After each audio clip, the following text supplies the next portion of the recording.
we'll see this magnificent start. Juan Manuel Fangio will be dropping the Australian flag to start the anniversary Grand Prix. 30 seconds to go.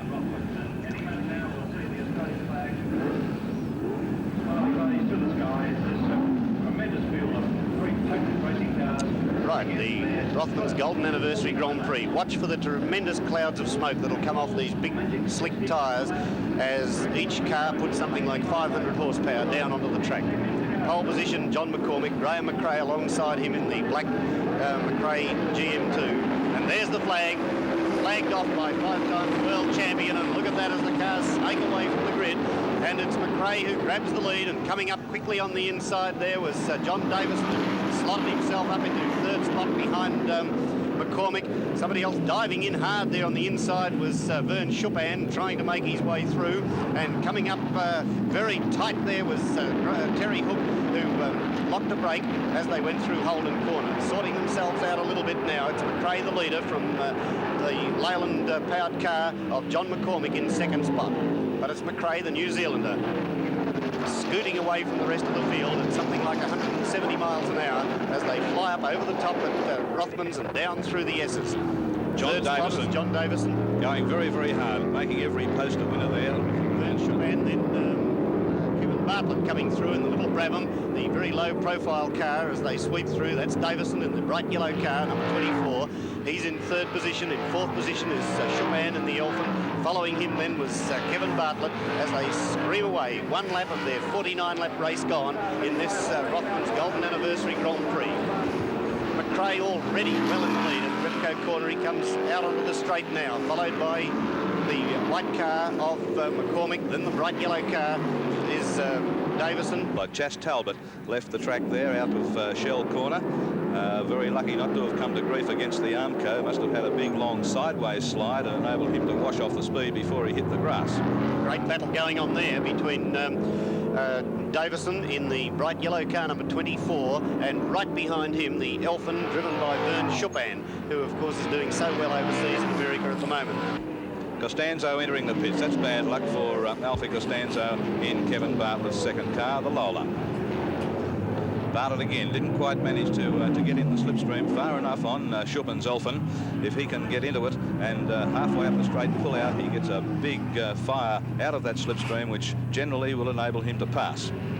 Very twitchy, as Adrian pointed out, the handling of the Brabham, but by the same token, it is a very controllable car.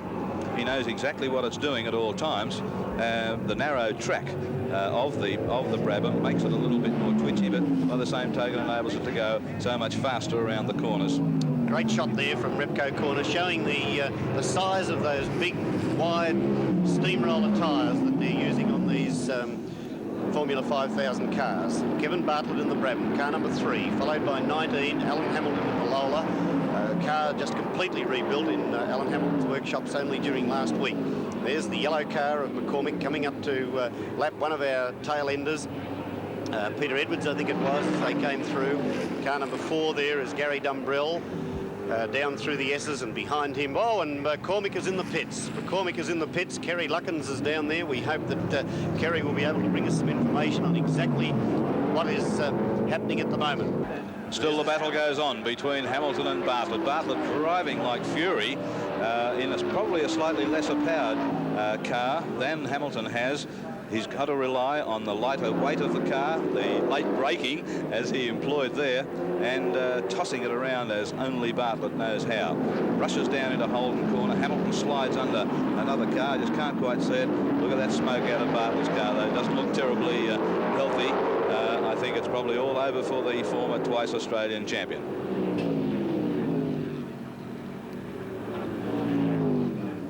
Graham McRae, certainly on his winning way at the moment, sweeps down towards the Dunlop Bridge section of the circuit and out onto the main straight once more.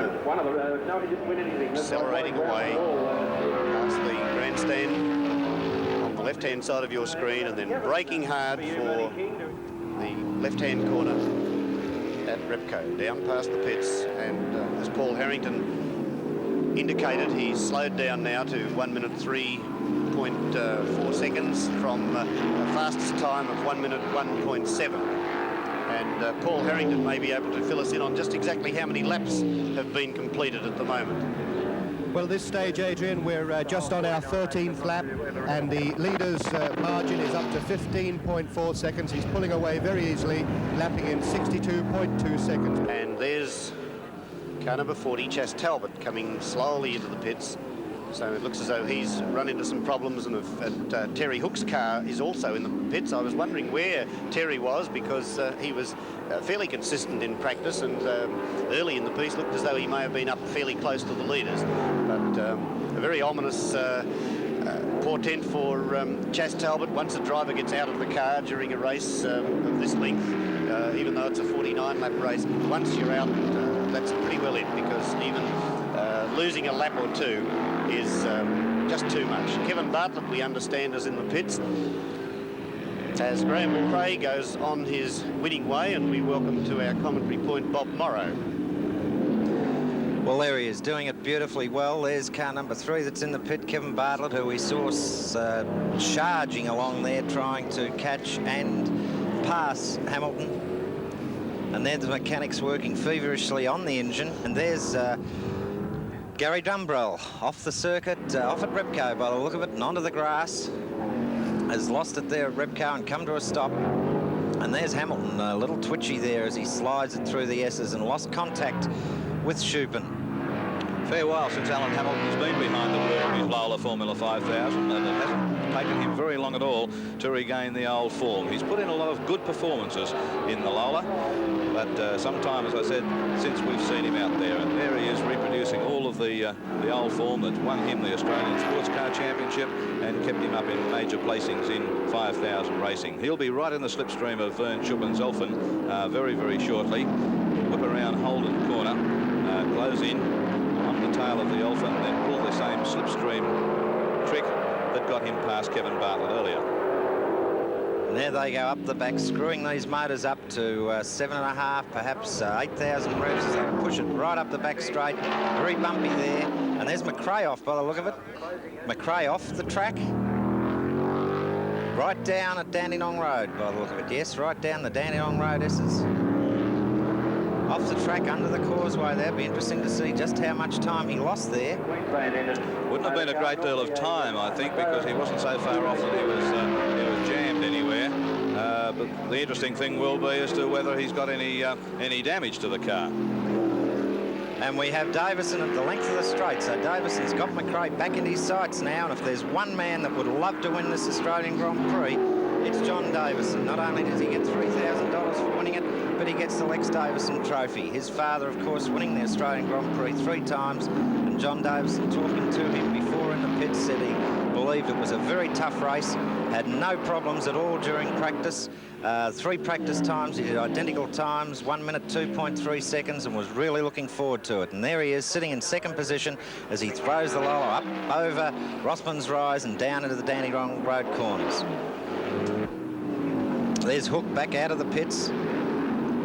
Well out of contention for the race, would have been in the pits for 5 or 6 minutes, so he's just getting out for to be part of the race as the two flying, the Elfin and the Lola, go flying up the back straight. And there's Davison pulling out the passing car number 33, which is John Briggs, and here's Matic. Bartlett now out of the pits, obviously cured that oil leak. I thought for a moment it was there, but that was tyre spin. That was tyre smoke as he whacked it in gear and really gave it a boot to get back into this race. Gary Cooper in car number 12, the designer builder of the Elfins. Not going quite as well as he usually does. I think he's had some very good second and third placings here in the last 12 months and a couple of other 5,000 races, but not quite with the pace this time. I think he might have been putting all of his efforts into making sure that car number 11 for Vern Schuppen was in top condition.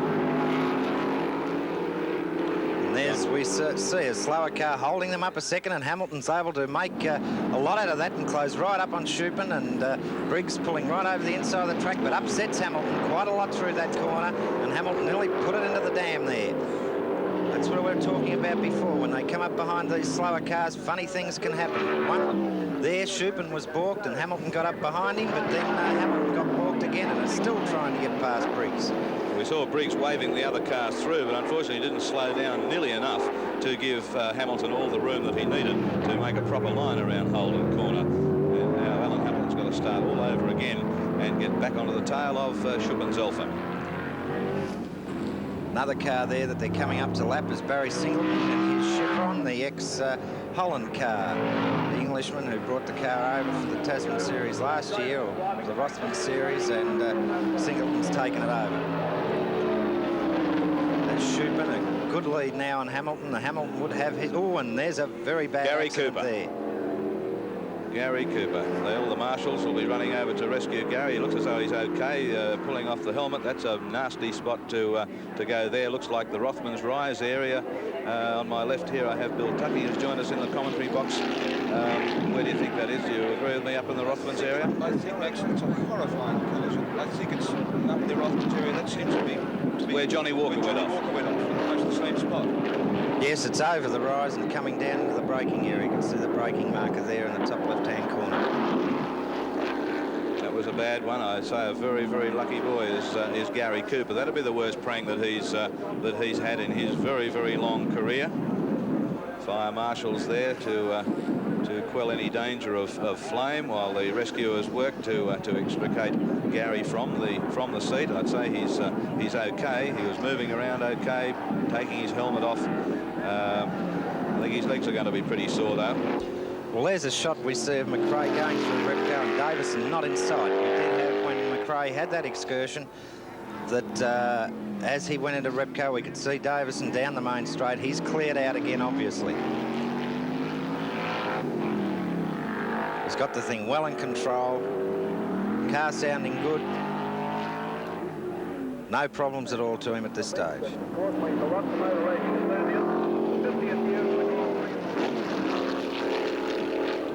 But he'd have his fingers crossed because the race is still half to go. He's still got to get through a lot of traffic.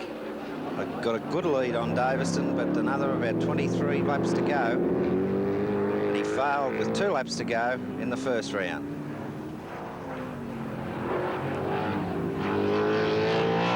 Take another check on the rescue operation on Gary Cooper in that quite horrifying crash. I can imagine just how it looked to the spectators up there on Rothman's Curve. Look at that car, absolutely smashed to pieces, and the ambulance men and expert rescuers with engineering training have cut away the car from around Gary Cooper. There they are lifting the driver out of the car, but he's conscious. As you can see, he's holding onto the shoulders of his rescuers. Well, we've just heard that Graham McRae has got the unsportsmanship flag. Oh, no, there's another one. No, Davison and Schuppen have come together. Davison's car was able to be driven away. Schuppen's car is half a right off there. Collision in Repco Corner. Bad luck we missed that one, but you can see the result of it. Now there goes Davison on his way again. Looks as though there's a bit of a tangle there. Probably, I'd tip that Schuppen probably tried a passing move on Davison in Repco. Probably climbed a wheel, which put himself into the fence. Didn't do Davison any harm, except to spin him. But Vern Schuppen, unfortunately, out of the race. And there's 2 Ansett Elfin cars. One totally destroyed, another one severely damaged in the space of just a few laps. So now it is Graham McRae, as we just heard a little while ago, having received the bad sportsmanship flag, apparently because he's not slowing down quite as much in the officials' opinion, in that yellow flag area up in the Gary Cooper crash area. And that's why, of course, the gap between McRae and Davison opened so markedly. One moment there was only a half the length of the straight between the 2 cars. Then we saw McRae come out of Repco Corner and Davison was nowhere in sight. Yes, the bad sportsmanship flag is really a misnomer. Davison's off. Oh dear, Davison's off. He's had a lose out of Holden Corner. Now that obviously, he stopped, yes, but that's obviously as a result of that touch. I'd say he's probably broken a drive shaft. He's got a few opinions as to what's happened and explaining just what has happened. And I'd say that the touch with Schuppen's car has probably broken a drive shaft or part of the rear suspension, and the car is no longer drivable. So from the way the car is parked coming out of Holden Corner there, I'd say he's lost the car. Something has broken and he's lost it, rather than finding that he's got no drive and having volunteered to stop. There's the long, sad walk back to the pits for the man who had hoped, as Bob Morrow said earlier, to win the Australian Grand Prix that his father, the late Lex Davidson, in fact was killed on Sandown here. The Grand Prix that his father won 4 times, and for the only driver to win the Grand Prix 4 times, and that's why the trophy for the Australian Grand Prix carries his name. Right, there's the leader, Graham McRae. Shortly we'll get back over to Paul Harrington to give us a rundown on the positions.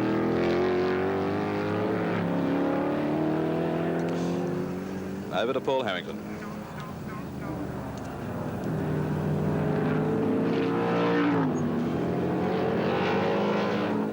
"32 laps completed, and Graham McRae is leading by 14.2 seconds from Alan Hamilton. They're the only 2 cars on the same lap. McRae stopping. In third place we have Briggs, Peter Edwards, Barry Singleton and Peter Middleton in that order. There's some confusion here now. Bob Morrow, what do you think's going on here with Graham McRae? He had his arm up as he went past the start-finish line. It seems as if he is acknowledging the bad sportsmanship flag, Max. Yes, I think that he stopped there. He mistook it, possibly. See, the bad sportsmanship flag is unique to Australia. And he saw the flag, thought it may have been a black flag, which, of course, means that you must stop straight away. Graham McRae pushing it along there up the main back straight to Rothmans Rise, down through the Essex into Goodyear Corner. Further back, Kevin Bartlett being pressured along by Alan Hamilton, seeking to get past and get a crack at the leader. Graham sits a lot more upright in that car than the current crop of Formula cars. They adopt a far more reclining position, but he's designed that so that he sits high over the wheel and with almost a straight back. It's most unusual, Max, isn't it? Well, he's a big fellow too. He can also, sorry, Max, he's built a car with a shorter wheelbase. Yes, and he's got that little lip on the top of the windscreen, you can see. Obviously, he was worried at some stage about air bashing his head around or buffeting it around. He's just got that little lip to deflect the oncoming air over his helmet. Because, as you say, Bill, he does sit up very high compared to the other cars.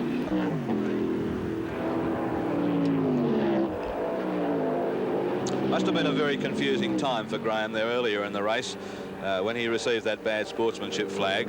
Different drivers have different views of how fast they should travel in yellow flag areas. And with the international experience that Graham McRae has had, I'm sure that much higher speeds are normally followed over there. So he probably thought he was doing the right thing. He could have maintained control of his car at any particular point. Could have stopped it or done anything that was required of him. But in the opinion of the officials, apparently it wasn't quite slow enough. 5 to go for Graham McRae. Still that 10-second gap between him and the second-place man, Alan Hamilton. Behind them, John Briggs, Peter Edwards and Barry Singleton. Kevin Bartlett there going past the clerk of the course car. Clerk of the course obviously going up to investigate the aftermath of the Gary Cooper crash. Good news that Gary Cooper has only suffered a broken leg. For those of you who may have just tuned in, big crash, major crash on Rothmans Rise, destroyed the exodelphin of Gary Cooper. Gary, quite conscious all the time, suffered a broken leg and has been taken off to hospital. And shortly afterwards, of course, the second answer, Team Elfin, had a coming together at Repco Corner with John Davison, which ended up in both cars retiring. Davison's car after 1 or 2 laps more. Schuppen's car with the front written off, retiring immediately.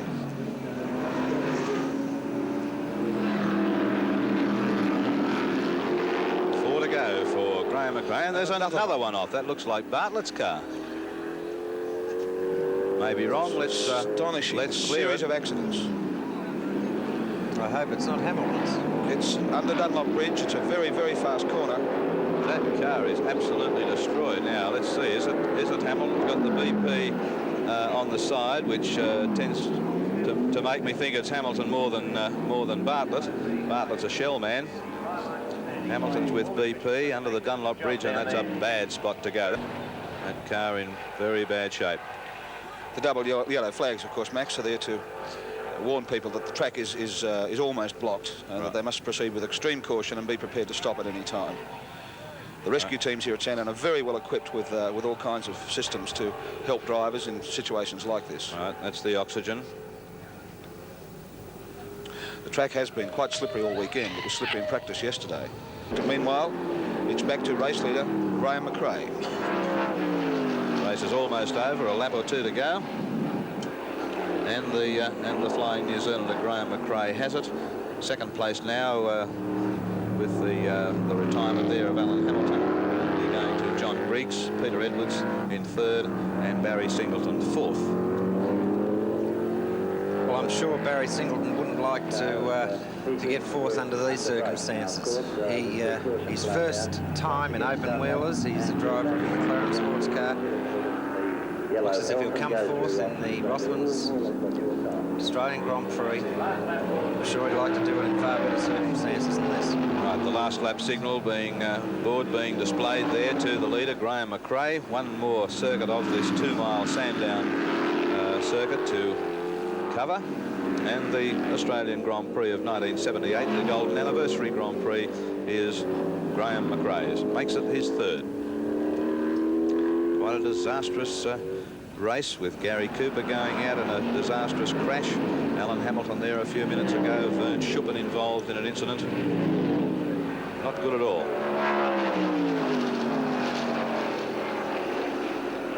But to the victor belong the spoils, and we're only now perhaps 2 kilometres away from seeing Graham McRae get the checkered flag for his third Australian Grand Prix, the Grand Prix that was started 49 laps ago by the maestro Juan Manuel Fangio, whom we'll see appearing in the next event here on this historic and memorable Sandown meeting. Memorable for many things, but also for the crashes that have occurred in this Australian Grand Prix. There he goes, Graham McRae, the New Zealander, in his own designed and built car, the GM3, takes the checkered flag for the 1978 Golden Anniversary Australian Grand Prix. In second place will be John Briggs.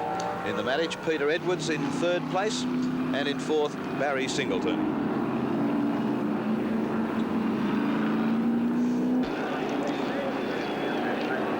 Just before the finish, Barry Singleton retired from the race, handing over fourth place to Peter Middleton. And a tremendous round of applause from this packed grandstand here at Sandown, Australia's premier road circuit. Congratulations being offered there by John Davison, who was unfortunate in having to retire, following a coming together there at Repco Corner about halfway through the race. We are most honoured here today at Sandown to have with us the 5 times winner of the World Drivers' Championship, Juan Manuel Fangio. And I'm now going to call on him to present the Lex Davison Trophy to the winner, Graham McRae from New Zealand. Ladies and gentlemen, Juan Manuel Fangio.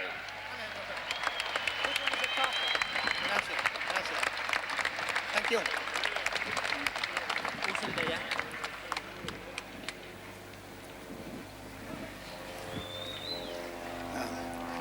Tengo el honor I have the pleasure de entregar el trofeo al excelente ganador de esta carrera. to congratulate the good winner of this race. De esta carrera.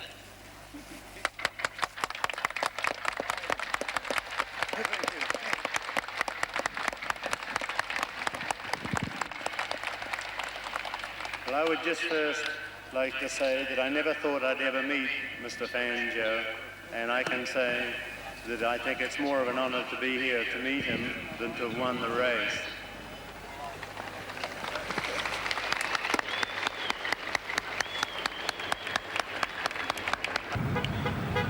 The latest report on the condition of Alan Hamilton is that he does have head injuries. He has 2 doctors and he's being transported to hospital now by ambulance. The ambulances here at the Sandown circuit come very well equipped with all kinds of life support systems. That, of course, is what is left of Alan Hamilton's car, which hit the Dunlop Bridge coming out off the causeway only a few laps from the end of the Australian Grand Prix, and he was helped by marshals who were on the scene very quickly, and by the medical unit, the mobile medical unit here at Sandown, which got to him very quickly. He was given oxygen, and as we say, is now on his way to hospital with head injuries. And that's Gary Cooper's Elfin, the designer builder of that car, who went off in a very nasty place in the circuit, totally destroyed the car, has been taken from the wreckage with a broken leg, but is otherwise quite okay, and that's two horrifying accidents.